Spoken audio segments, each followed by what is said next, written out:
Welcome to the night radio and television stations. Here's the news today. Acting Ambassador Joseph Matthews experienced making and enjoying Vietnamese sticky rice for the first time when he visited and congratulated the students and the young people of the Transitional House project in Hanoi on the 10 occasions. Transitional House is a project supported by the New Zealand Ambassador Fund to encourage children who left the social protection center to participate in learning, working, and interact with the community. According to the Vietnamese tradition, acting ambassador Matthew wrote the speech grant and the task gift to young people. He learned how to make sticky rice under the guidance of the young people and their godparents. This was the first time Mr. Matthew got to know the long-standing traditions of Vietnam. On these occasions, the New Zealand acting ambassador sent best wishes of the New Year to the Vietnamese people. The Prime Minister has just issued a program to support the labor market development, which will last until 2030. The program aims to create a strong foundation to seamlessly building and developing the labor market factors, contributing to the mobilization, allocation, and effective use of resources to promote socio-economic development, modernizing the labor structure, connecting the domestic labor markets with international labor markets from other countries around the world. The specific goals of the program is to increase the number of the skilled workers that are suitable to the labor market demand. Trained workers with degrees and certificates will reach 30% by 2025 and 35 to 40% by 2030. In the new Global Rating Index number, the index of labor with specialized knowledge belongs to the group of 60 leading countries in 2025 and the group of 55 countries in 2030. According to the Ministry of Agriculture and Rural Development, the volume of the rice exported in January 2021 were estimated at around 280,000 tons with a value of $154 million.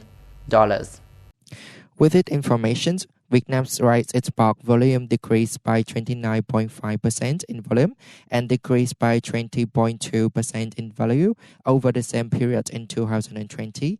In January 2021, Vietnamese rice price increased slightly by $3 per ton compared to the end of December 2020, making a total volume up to $503 per ton and maintains its level until the end of the month. In the domestic market in the Malcolm Delta province, the rice price increased in January due to the increasing of the consumption demand. The Vietnamese Food Association forecasts that the rice exports in 2021 will still remain an optimistic signal in terms of both output and price. Currently, the main export markets of Vietnam, such as the Philippines, Africa, continue to positively sign the contracts. Blue Zone hit 28 million downloads. To celebrate a peaceful tax holiday and support the medical team in effectively zoning and preventing the COVID-19 pandemic, the Ministry of Information and Communication recommends that all the people use Luzon applications in the public and encourage relatives to install the application together. On February 4, 2020, the number of Blue Zone downloads have reached a milestone of 28 million, increasing to more than 3 million compared to the downloads of January 20th, an average increase of about 500,000 downloads per day. Blue Zone is an application deployed by Ministry of Information and Communication and the Ministry of Health under the direction of the Prime Minister to protect the community from the pandemic, reducing the risk of spreading and lead people to return to the normal life. U.S. President Joe Biden launched a series of one-by-one conversations with the people by calling a woman who lost her job because of the COVID-19. White House spokeswoman Jen Psaki announced they will make an effort to launch more one-by-one meetings between the resident and the American people. Due to the COVID-19, President Biden from the Oval Office was using a phone to speak to Michelle, a mother living in California who had recently lost her job due to the economic crisis caused by COVID-19. Through a series of conversations with people, President Biden is finding the way to show his empathy and make a different mark from his predecessor Donald Trump. Mr. Biden's phone conversations are an old style of communication that has been renewed in the age of social media.